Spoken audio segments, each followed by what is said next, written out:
NRB CIP অ্যাসোসিয়েশনের সাধারণ সম্পাদক এবং ওমান প্রবাসী ইয়াসিন চৌধুরীর বাড়িতে হামলা ও অগ্নিসংযোগের ঘটনায় জড়িত শীর্ষ সন্ত্রাসী আজিজুল হককে গ্রেপ্তার করেছে র্যাব। সোমবার চট্টগ্রামের হোটেল সোনালীর সামনে থেকে তাকে আটক করে র্যাব ৭-এর আভিযানিক দল। এ বিষয়ে দেওয়া একটি প্রেস বিজ্ঞপ্তিতে আজিজুলকে হত্যা, চুরি, ডাকাতি সহ ১২টি মামলার আসামি হিসেবে উল্লেখ করা হয়। এর আগে প্রবাসী ইয়াসিন চৌধুরী রাউজানের বাড়িতে দলবল নিয়ে হামলা চালায় আজিজুল। এই ঘটনায় প্রায় ১০ কোটি টাকার ক্ষয়ক্ষতি হয়েছে, সাথে লুট হয়েছে আরও কয়েক লাখ টাকার মালামাল। পরে আজিজুলকে প্রধান আসামি উল্লেখ করে মামলা দায়ের করা হয়। তাকে গ্রেপ্তারের খবরে সন্তোষ প্রকাশ করেছেন প্রবাসী ইয়াসিন চৌধুরী। তিনি আইন শৃঙ্খলা বাহিনীর কাছে কৃতজ্ঞতা প্রকাশ করেন।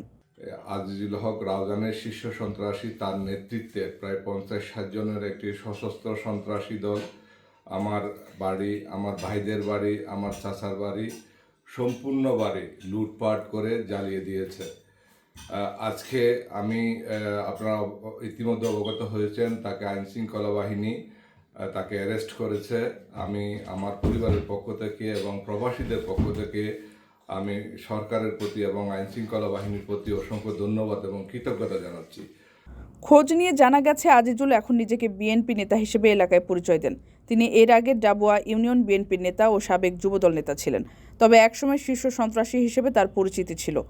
২০০৬ সালের পর মধ্যপ্রাচ্যের ওমানে পালিয়ে যান। গত ৫ আগস্ট গণঅভ্যুত্থানের পর তিনি দেশে এসে আবারও ত্রাস সৃষ্টির চেষ্টায় ছিলেন বলে অভিযোগ।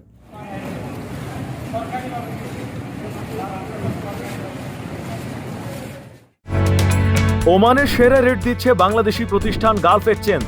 প্রিয়জনকে টাকা পাঠাতে আজই আসুন আমাদের যে কোনো ব্রাঞ্চে অথবা কল করুন স্ক্রিনে দেয়া নাম্বারে। গালফ এক্সচেঞ্জ, বাংলাদেশিদের প্রিয় এক্সচেঞ্জ।